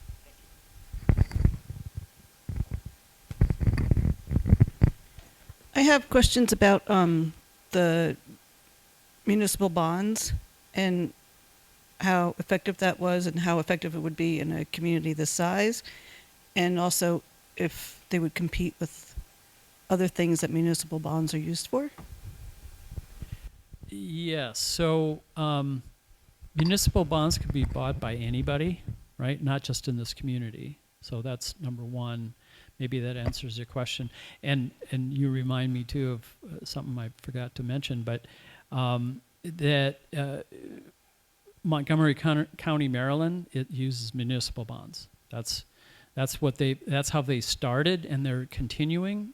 They're at a point now where it's partly municipal bonds and partly the income they get from people paying rent for those. So that's a very successful model. I don't see why it couldn't be replicated here. But Susie, you did give me a really good thing to read about, and that is about municipal banking. I think it's very akin to this idea of municipal bonds, but that, and I don't feel qualified to talk about it too much about the article, but I think it's exactly right on that we could be very creative and understand where banks create money when they make loans, right? So why not do something that's publicly owned, nonprofit, municipal bank that makes loans to build social housing, and that drives the income of the bank, right? So how that gets started, that's where I'm very cloudy on. But so did that answer your question though about municipal bonds? I just wonder how a city would use them if they could, take that money and use it for something else, or, the municipal bond has to be specifically for that project, or, right, for public housing. Right, Social housing. and the municipal bond can be issued by, like, the Missoula Housing Authority, specifically for a specific purpose. You can't just have, there's a general, I think what you're thinking about is a general bond, right, where there's a whole host of things it funds, kind of generally to fund like school districts, right? But a municipal bond in this case would be very specific with like the housing authority or some other kind of agency, which is absolutely legal in Montana. That research was done, and then and that money in the prospectus of selling the bonds, you have to write down very precisely what the money is going to be used for, how it pencils out, et cetera, et cetera. The rate of return, that kind of thing. So yeah, you can't just have the city issue a bond and then decide, oh, we're going to spend it on something else. That's not going to fly. I just want to mention, Mark was talking about public banking. If anybody wants to learn more about it, I can give you information about where to learn about it. It's a pretty cool idea that is really being pushed now, especially people really want to see Mayor Mamdani do that in New York. There's no reason why we can't do it. We just have to talk to people about it, let them know it's a thing we can do. And so if anybody wants information, I'm happy to provide it. That's what I was just going to say. North Dakota had a state bank, so I don't know when it stopped. They still have a state bank. It started in 1919. It's still going strong. So yeah, they've done it for that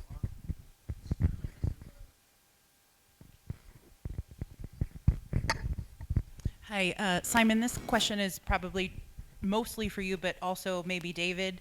I'm curious, you mentioned the tenants union that you guys built at Travoy, and their landlord was not this, sort of caricature of a one person that's greedy. It was this multi-million-dollar corporation. And so I'm wondering if you can speak to, like, what actions did they take to get that organization to come to the table and not just be like, well, we are multi-million or billion-dollar whatever incorporated, and we're not going to listen, we're not going to care for your needs, where you can just leave if you don't like it. And so how do you bring them to the table? And like David, for the unhoused neighbors, they don't really have any leverage against the city, and how do you get these bigger forces to come to the table and be able to do, collective lease bargaining and some of these other things that you talked about? That's a great question. Smear them in the media. Mm-hmm.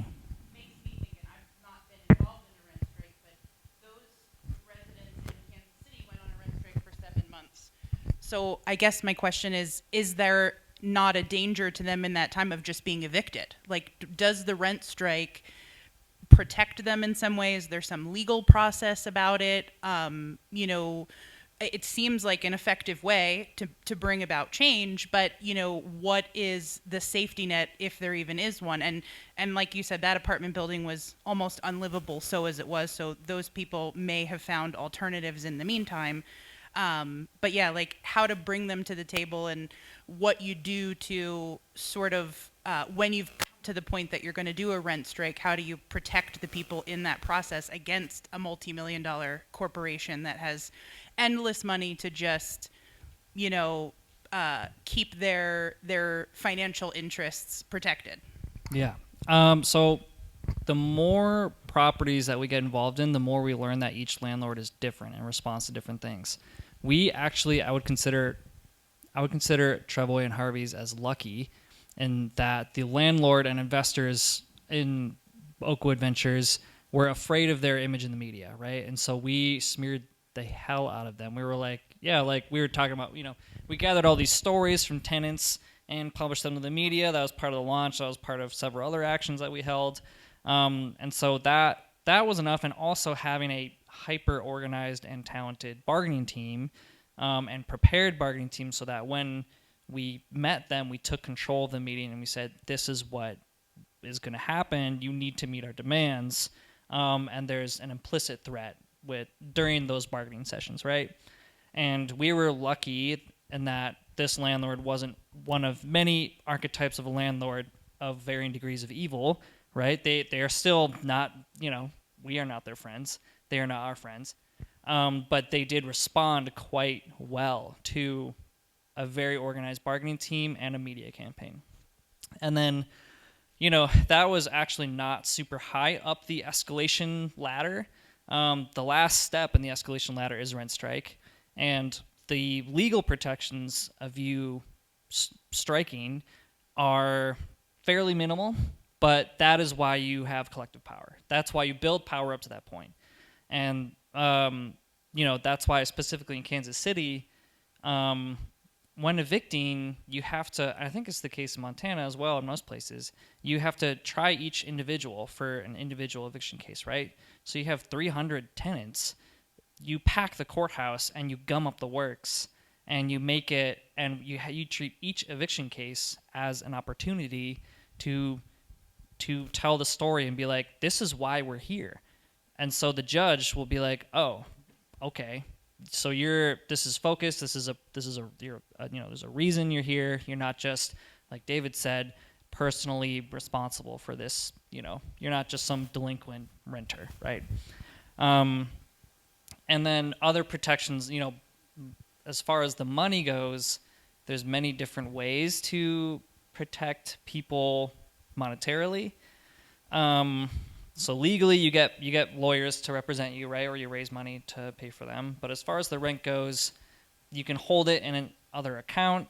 You can just get a commitment individually that you won't pay rent, and once renters agree to that, right? It's you're let's say it'd be very alienating for you to pay your rent if all your neighbors are on strike, right? And you agreed to do that, right? So there's a social agreement among everyone, right? To hold it individually. And every landlord is different, and and other properties are organizing, they're completely stonewalling the bargaining team, right? And so other properties may get to a rent strike without. And even at Trevoy and Harvey's, there's this organizer saying where the organizing is never over, right? Like, even if you win, it never stops, right? And it's like an old lefty saying, right? The revolution just begins when you win, right? Because then you have the chance to organize the place, right? And so we got that win, but who's to say next year they're going to jack rent 100% again, right? And so it's a constant fight, and each landlord is different. You have to tailor your tactics to each landlord, too. Does that answer your question, more or less? Okay, great question. Thank you. And anyone? Oh, Mark.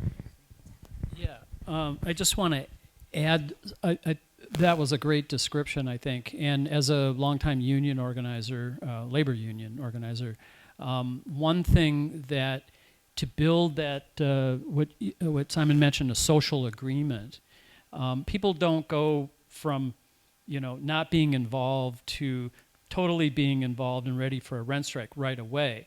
So there's a process, right, that you go through to build the confidence in people. First of all, it's about educating about your rights and about what we're after. But then I think people also need a little bit of kind of a semi-safe way of standing up for themselves, right? To get the confidence to know that, and I see this a lot on the job, where people say, I don't want to get fired. I don't want to do this because I don't want to get fired. So fine, okay. You're probably not going to get fired, okay? And then give some reasons why that's probably not going to happen. But that's intellectual, right? If they sign a petition, for instance, that it's going to go to the landlord or to the boss, and they see their name on that, the landlord does. That's actually, I think, protected under Montana law, right? To organize a tenants union, right, is protected under Montana law, as is a labor union under federal law. The boss, the biggest hurdle oftentimes is people's lack of self-confidence, people's fear, people not knowing what to do, right? You take gradual steps, easy steps like signing a petition, and then when nothing happens, people are generally like, oh, okay, well, I could do something more, right? So that way you build people's capacity to do, the final, I was talk about creating a crisis for the person in charge, right?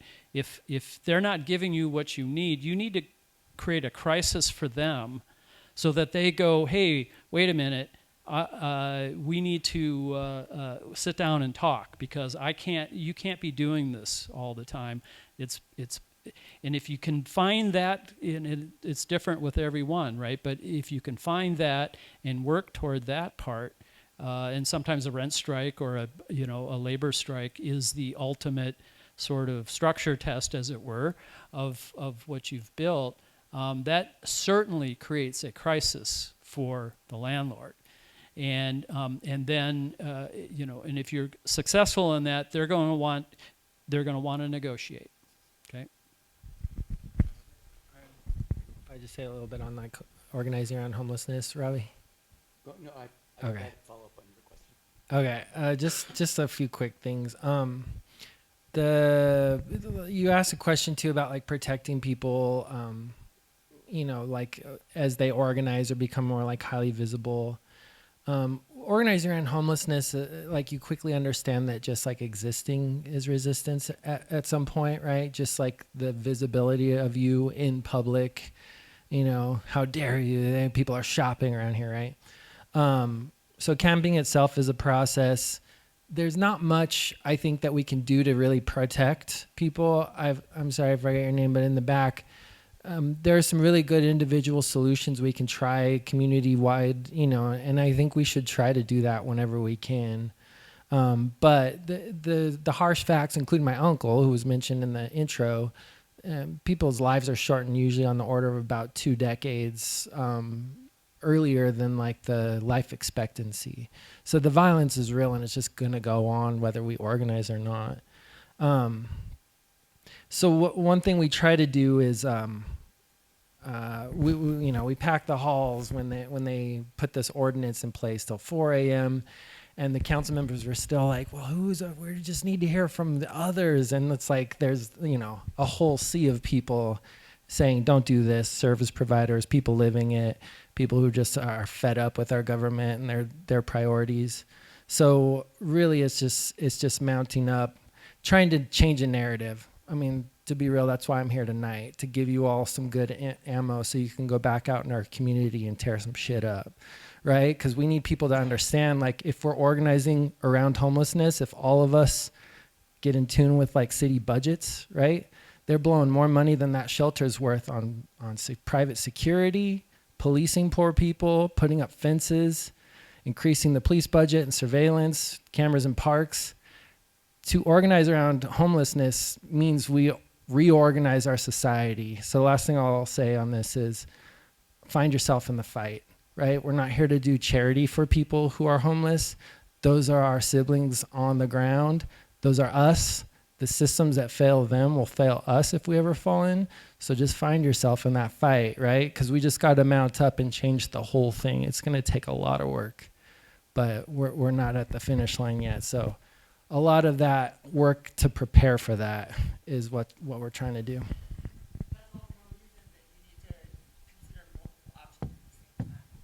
Yeah, and for you.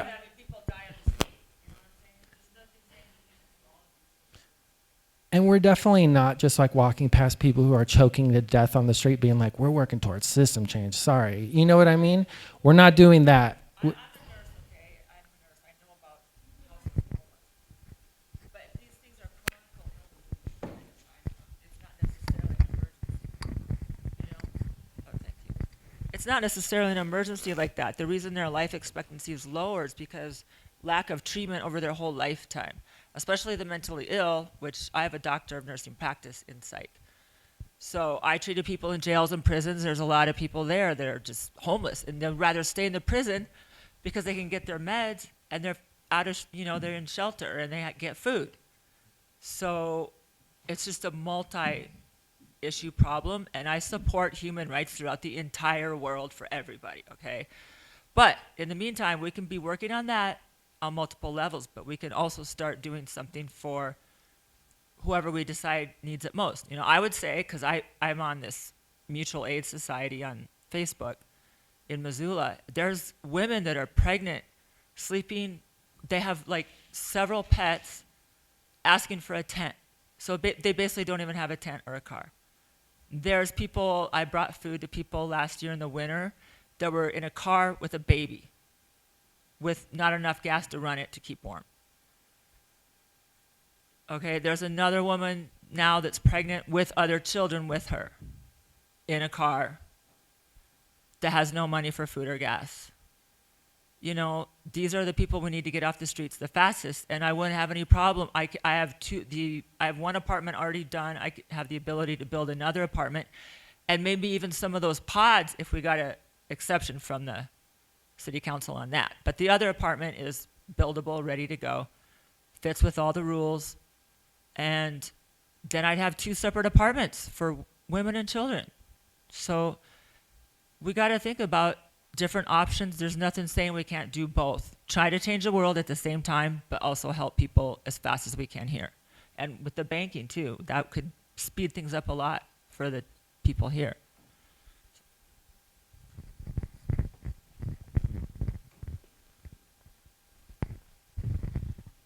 So I've got to follow on your question too, which is, I guess, what's to protect people who are in rent strike. And I'm wondering, when I look at some of the investment companies that are taking over real estate, something like Axia Realty from Texas, which is the group that's attacking the people at Katuna, they're just in it for a profit. They're not in it to be landlords. And it's too expensive for them to be landlords. What's to prevent them from just, okay, I'm selling the property, you got 30 days to get out of here, bye. What would we do in a situation like that? And we've got a second part of the question. If we had a city council that was so inclined, what do you think of the concept of using eminent domain, of taking over places like that, saying, okay, it is in the interest of the people of Missoula that the city owns Katuna or Harvey's or Trevoy or whatever it is, whichever else ones, so that we can keep those people in their homes and so we can keep their rents relatively low. So those are the two parts of my question. Thank you.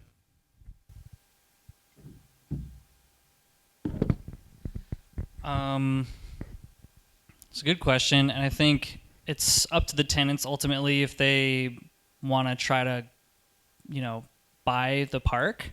I know a lot of tenants don't want to be part of a resident-owned community, but as far as like the landlord turning around and selling it, that you'd fight for right of first refusal. You'd fight for the right to have a chance to bid on the park, right? Ideally. But in the same way that Mountain Water just absolutely refused to sell to the city of Missoula until they were taken to court. I would imagine any particularly belligerent corporation would say, no, we're not going to sell to you. Drop dead. Yeah, that's a good question. What did you say, Liam? I think Liam's a local expert here. So.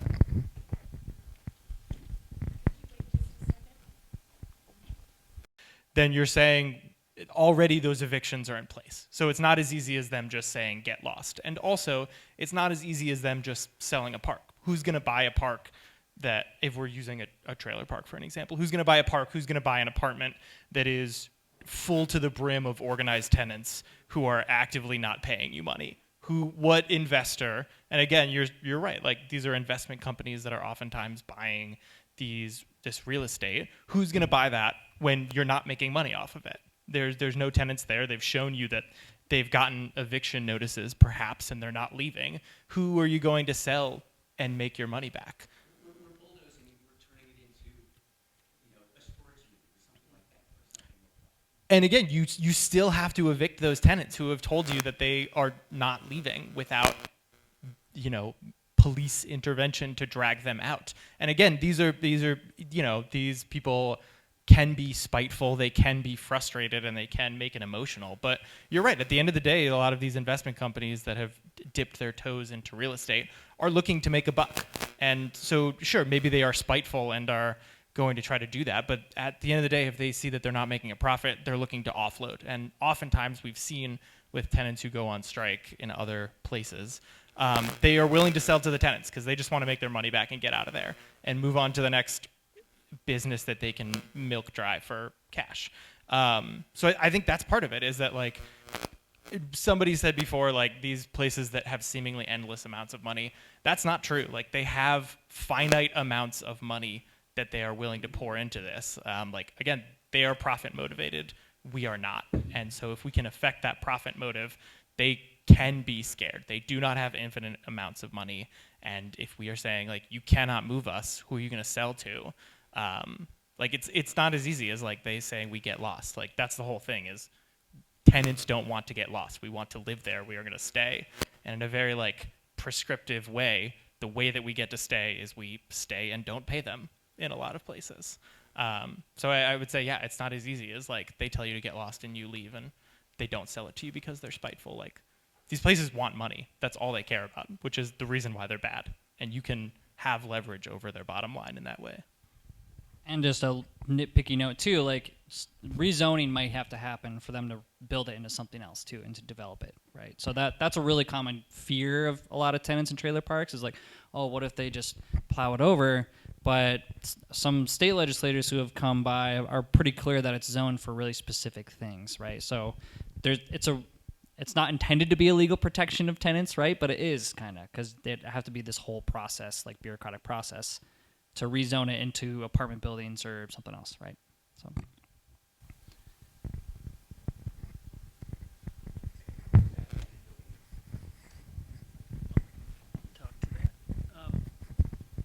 Eminent domain. That's that's funny you would ask that question. Anyway, Robbie. Eminent domain, people don't know, is that if a government body comes through a public hearing to determine that certain property, that there's a certain higher use for a property. And usually, I mean, think about power lines, right? Or pipelines or roads, okay? Oftentimes, they'll cross private property, and the government can say, no, you got to sell us your property. We'll pay market rate for that, whatever that might be. Because you constitutionally can't, the government can't take property without compensation, but they can take property. So that's an interesting idea. I have no idea what if other, political subdivisions have used that. I'm not sure. I'm not sure about Montana law about that too. I know the state can do that. I'm not sure about the city, but it's an interesting idea. But again, it hinges upon having a city council or a government body who is like totally down with it, because you can be sure that there's going to be lawsuits and it's going to be messy, right? It always is. But if you don't have a city council that's behind it, it probably won't get off the ground. I also have a law degree, and I looked up eminent domain recently, and it sounds like the standards have been relaxed, mostly because of corporations that want to use it to their benefit.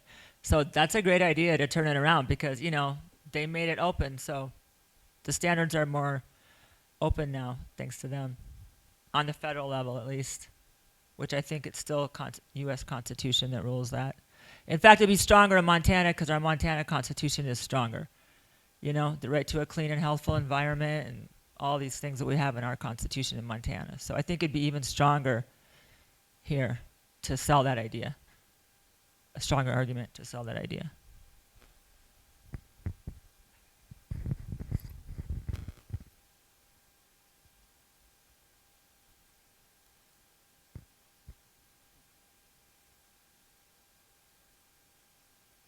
Any further questions?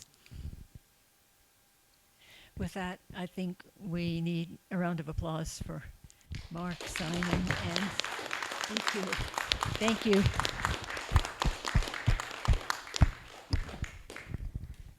And hopefully you're ready for refreshments.